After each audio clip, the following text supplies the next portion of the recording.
आज म यस भिडियोमा तपाईहरुलाई अकाउन्टिङ प्रोसेस और साइकल अकाउन्टिङ प्रक्रिया के हो, अकाउन्टमा के स्टेपहरु हुन्छन्, स्टेप्स इन अकाउन्टिङ भनेर छलफल गर्दै छु। यो भन्दा अघिल्लो भिडियोमा मैले अकाउन्टिङ र बुककिपिङमा डिफरेन्ट के छ भनेर डिस्कस गरेका छौं। हामीले अकाउन्टिङ के हो र बुककिपिङ के हो भनेर हामीले यो भन्दा अगाडि भिडियो अपलोड गरिसकेका छौं। आज म अकाउन्टिङमा के स्टेपहरु फलो हुन्छन्, सबभन्दा पहिला के हुन्छ, त्यसपछि के हुन्छ, अकाउन्टिङ एउटा साइकल हो। विदिन वन अकाउन्टिङ इयर यो कम्प्लिट हुन्छ, यो हुँदै जान्छ भन्ने हो। तपाईले बुककिपिङको एक्टिभिटी र अकाउन्टिङको एक्टिभिटी के हुन्छ भन्ने कुरा यो भन्दा अघिल्लो भिडियोमा हेर्नुभयो भने बुककिपिङ र अकाउन्टिङको सबै एक्टिभिटी नै अकाउन्टिङ प्रोसेस हो। अकाउन्टिङमा तीनवटा एक्टिभिटी हुन्छ भनेको छौं हामीले, बुककिपिङमा चारवटा एक्टिभिटी भनेर डिस्कस गरेका छौं। सबै एक्टिभिटी हामीले के भनेका छौं भने बुककिपिङ पनि अकाउन्टिङकै पार्ट हो। त्यसैले बुककिपिङ र अकाउन्टिङमा जे एक्टिभिटी हुन्छ ती सबै अकाउन्टिङ प्रोसेस भित्र पर्छन्। प्रोसेस भन्यो भने स्टेप बाइ स्टेप हुनु पर्यो। पहिला के हुन्छ त्यसपछि के हुन्छ भनेर हेर्नुस्, मैले यहाँ एउटा चार्ट प्रेजेन्ट गरेको छु।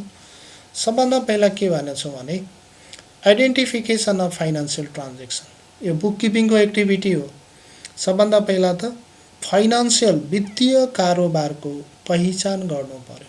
मैले बुककिपिङको भिडियोमा भनेको छु how to identify financial transaction, financial ट्रान्जेक्सनलाई कसरी आइडेन्टिफाई गर्ने एउटा एक्जाम्पल सहित भनेको छु मैले।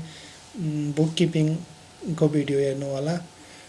यस्तो ट्रान्जेक्सन जसको मोनेटरी भ्यालु हुन्छ, जो कारोबार रुपैयाँ पैसामा व्यक्त गर्न सकिन्छ, त्यसलाई वित्तीय कारोबार फाइनान्शियल ट्रान्जेक्सन भनिन्छ। जसको मोनेटरी भ्यालु हुँदैन त्यो फाइनान्शियल ट्रान्जेक्सन हुँदैन।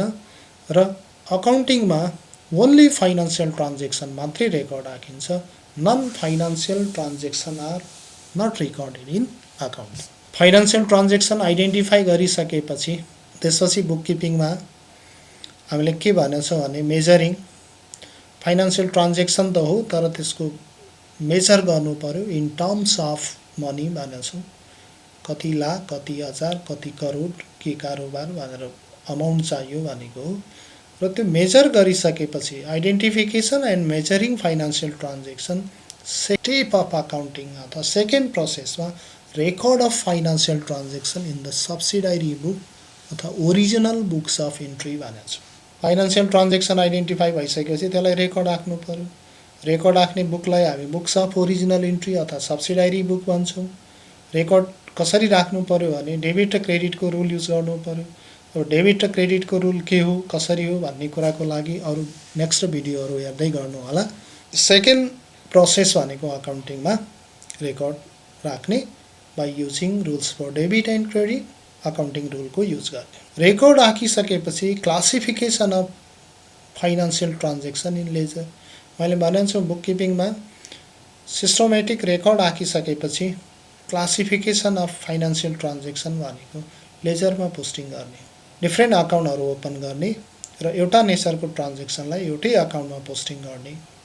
किन गर्नुपर्छ क्लासिफिकेसन भन्ने कुराको लागि मैले बुककिपिङ भनेको हो, त्यसैमा यसमा एक्सप्लेन गरेको छु, विस्तृतमा भनेको छु, त्यसलाई हेर्नु होला। त्यसपछिको नेक्स्ट स्टेप भनेको summarising financial transaction by preparing trial balance and financial account. अकाउन्टिङको पोर्सन आयो।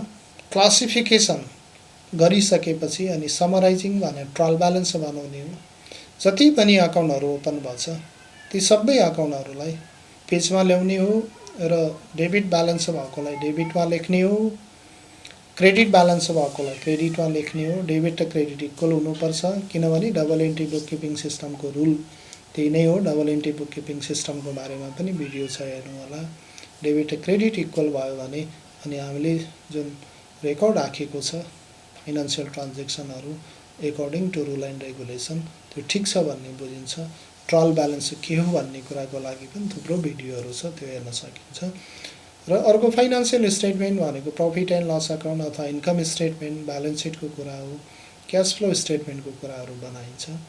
र त्यसपछि लास्ट स्टेप अकाउन्टिङ प्रोसेस अथवा साइकलको लास्ट स्टेप हेर्नुहुन्छ भने खाली फाइनान्शियल स्टेटमेन्टहरु प्रिपेयर गरेर मात्रै पुग्दैन।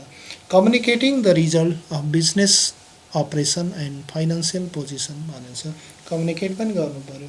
बिजनेसको इन्फर्मेसन युजरहरू धेरै हुनसक्छ, इन्टर्नल एक्सटर्नल युजरहरू हुनसक्छ र फाइनेन्सियल रिजल्ट के आयो, फाइनेन्सियल रिजल्टको बारेमा बिजनेससित कम्पनीसित रिलेटेड पर्सनहरूलाई कम्युनिकेट गर्नु पर्यो। त्यसैले त तपाईँले हेर्नुहुन्छ भने कम्पनीहरूले आफ्नो फाइनेन्सियल स्टेटमेन्टहरूलाई जर्नल पब्लिकको लागि सो गर्छन्, पत्र पत्रिकामा पब्लिस गरे हुन्छ। तपाईँले अब यो विशेष गरी पब्लिक लिमिटेड कम्पनीहरू जसको सेयर स्टक एक्सचेन्जमा लिस्टेड भएको छ, सेयरमा इन्भेस्टमेन्ट गर्ने इन्भेस्टरहरूले कम्पनीको फाइनेन्सियल स्टेटमेन्ट एनालिसिस गरेर हेरेर मात्रै इन्भेस्ट गर्ने कि नगर्ने भनेर डिसिसन गर्छन्। त्यसैले अब अकाउन्टिङको प्रोसेसको कुरा गर्नुहुन्छ भने स्टेप वाइज जानुहोस्।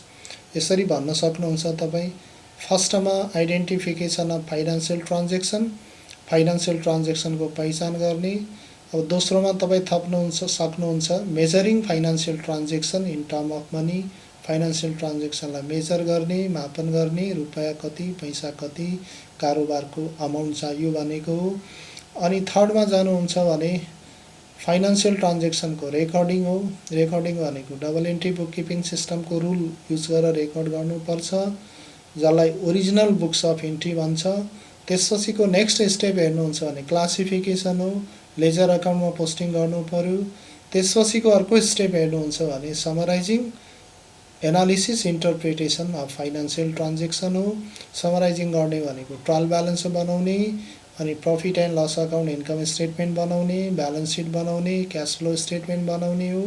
र लास्ट स्टेप हेर्नुहुन्छ भने त्यो फाइनेन्सियल जुन रिजल्ट आउँछ त्यो बिजनेसको स्टेक होल्डरलाई कम्युनिकेट गर्नेसम्मको कम्प्लिट प्रोसेसलाई हामी अकाउन्टिङ प्रोसेस भन्छौँ। यसलाई हामीले 1 2 3 4 5 भनेर भन्नु पर्यो भने यसो गरिन्छ। सबभन्दा पहिला फाइनेन्सियल ट्रान्जेक्सनलाई आइडेन्टिफाई वित्तीय कारोबार हो कि होइन हेरिन्छ।